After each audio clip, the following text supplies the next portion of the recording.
Pendant que maman était enceinte, je vais vous raconter une histoire pour rire, Marcel Darblay, du Café de la Place à l'époque, qui était un beau monsieur, venait danser régulièrement au restaurant de Martigny, puis dit à maman, « Oh, mais vous êtes très forte, madame. Et à force d'entendre la musique, vous allez faire une musicienne. » Et ce qui a été vrai, parce que j'ai joué de la mandoline étant petite, après joué du piano, après du violon pendant 10 ans avec madame Cortet, et ensuite mon diplôme de chant. Alors, le diplôme de chant, j'ai eu des professeurs excellents. J'ai eu Marie-Louise Rochat, qui enseigne au Conservatoire de Lausanne à la fois. Marie-Louise Rochat, des compositeurs comme Doré, Gustave Doré, ont écrit pour elle. À la fête des vignerons, il y a des airs qui sont dédicacés pour Marie-Louise Rochat. Ensuite, j'ai eu Claude Gaffner, qui était un excellent baryton, qui a eu un prix international à Genève, premier prix, à 17 ans. Il avait déjà une voix grave à cet âge-là. Il avait fait une bonne mue. Ensuite, j'ai eu le bonheur d'avoir Charles Panzera, qui donnait des cours à Lausanne. Charles Panzera était professeur au Conservatoire de Paris et au Conservatoire de New York. Il a enregistré énormément de disques. Naturellement, c'était des 78 tours à l'époque. Hein. Alors, Charles Panzera était accompagné par sa femme. Régulièrement, c'était la fille du violoniste Baillot, très connu en France. Panzera avait chanté beaucoup de leaders. Et Duparc lui a consacré les 10 œuvres, les seules 10 œuvres vocales qu'il a faites. Magnifique, l'invitation au voyage, par exemple. Oui, mais elle m'a été un petit peu sacrifiée en route en 1954, lorsque j'ai passé mon diplôme d'enseignement, avec toutes les branches annexes, donc l'analyse des formes. Pour l'analyse des formes, j'avais un monsieur Beglin, qui était très très bien. J'avais monsieur Basler pour le contrepoint. J'avais Detwiller pour la composition. J'avais Beglin aussi pour l'histoire de la musique. J'ai passé mon diplôme et j'ai eu une médaille de vermeil. Donc mes branches ont été... Mais ça m'a réussi un peu partout, quoi. J'ai eu de la chance pour ça. On chantait, on avait nos éditions à la Matz, à Sion. J'ai eu l'occasion, on a monté des trios vocaux avec Aldo de Fabiani, Anita Gschwend. Ça, c'était pour le théâtre de Genève, quand il venait avec des pièces de Lully. Alors, ces trios étaient de Lully. J'ai eu l'occasion de chanter plusieurs fois, une fois avec orchestre à Saint-Maurice aussi.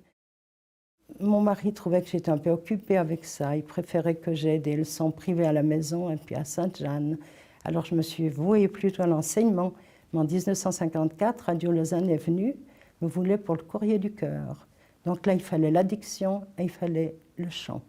Ça m'aurait intéressé, mais notre fils n'avait que 6 ans. Et mon mari trouvait que j'étais mieux à la maison.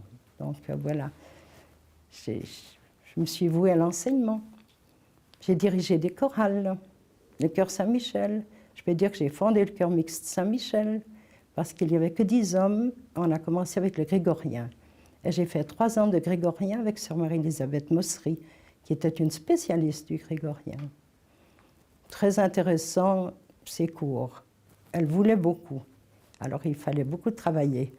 Alors, on a travaillé l'abbaye de Sénanque, Solesmes, Benevento. Les neumes étaient les mêmes, mais l'interprétation était diverse. Ça demandait beaucoup de travail et beaucoup d'écriture. Mais je n'ai pas regretté. Cette sœur vit encore, elle est en France actuellement. Que dire encore? J'ai été élève de Roland Fornereau. Alors lui, il a eu sa carrière brisée pendant la guerre. Il avait une superbe voix. Il donnait les cours à Saint-Maurice. J'ai été marquée spécialement par Panzera. J'ai une grande correspondance avec Panzera. Le chœur mixte de Martigny-Bourg, Saint-Michel, je suis la marraine du drapeau. J'ai été la fondatrice du mixte, comme je vous l'ai dit tout à l'heure. Et au départ, 10 personnes, 10 hommes, et tout à coup, on s'est retrouvé 68. Par des coups de téléphone à d'anciennes élèves de Sainte-Jeanne-Antide, j'ai fait la chorale. On a même chanté à la télévision, parce que le chanoine Pont connaissait son optimisme. Quand il a vu qu'une chorale se montait, il a compris qu'il devait appeler la télévision, mais on était encore bien des débutants quand la télévision est venue. Hein. C'était pour une messe à la Sainte Trinité. Mais c'est un peu pompier, mais ça fait rien, c'était un essai. J'ai eu beaucoup de plaisir là aussi. J'arrivais toujours à un moment d'innovation des choses dans ces chorales, parce que c'était au moment du changement de la liturgie. On passait du latin à la langue française pour nous. J'ai fait un remplacement aride également à la Laurentia. C'était M. Soliot, le directeur, il partait pour ses galons trompettes. Alors il m'a demandé 5 mois de remplacement, et là c'était le chanoine Épinay. Puis ça a commencé à être un peu différent parce qu'il n'admettait pas tellement le changement au français. Mais ça s'est bien passé quand même, on avait une chic chorale. J'ai fait des remplacements aussi au cycle d'orientation de Lettrons. Il n'y avait personne parce que M. Gino Dumoulin était malade, alors j'ai fait un remplacement là aussi de 4 mois. J'avais des élèves en privé, j'ai eu d'excellents élèves, hein, je peux dire. À Lionel Monet, à 12 ans, j'ai un enregistrement de lui, il chantait 15 mélodies par cœur, mais des mélodies de Mozart, des mélodies de Schubert, une voix de cristal, une voix de soprano limpide, des textes bien placés, la voix aussi. J'ai eu Olivier Cavé aussi, je l'ai eu pendant 6 ans, tout comme Lionel pour le piano également pendant 6 ans. J'ai eu Nathalie Lampeau qui était une brillante élève et qui est médecin ici à Martigny maintenant. J'ai eu la fille de Hervé Ray, Vinciane, qui est médecin au CHUV en neurologie, qui a passé son diplôme de chant. Non, j'ai eu des élèves, presque tous nés entre 1978 et 77, brillants, qui ont donné par la suite des solistes. Il y avait l'atelier musical. On a eu Jean Lancou, qui est venu dans le cadre de la Maison des Loisirs, et qui a formé cet atelier musical où il y avait Dominique Tacchini, il y avait des enfants Schlotz, je dis les enfants parce qu'à l'époque ils avaient 12 ans, 2 clarinettistes qui jouent dans des orchestres, et dont une, la fille, enseigne au Conservatoire de Genève maintenant. Oui, et puis il y avait les Beaux-Arts.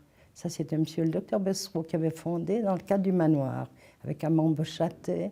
Il y avait Harry-Pierre Moraillon là-dedans aussi. Et puis il y avait l'harmonie municipale, il y avait la fanfare Edelweiss. Bon, on a eu une fois pour rire la visite d'un baryton. C'était Mollet, il s'appelait. Il est venu à l'hôtel de ville de Martigny pour un récital et nous étions 27 personnes. Et puis quelqu'un a dit en sortant, mais où sont nos sociétés vocales? C'est pas possible. Il a dit, mais ça ressemble à une école de pompiers par rapport à la vraie musique. Mais il nous a félicités d'être là.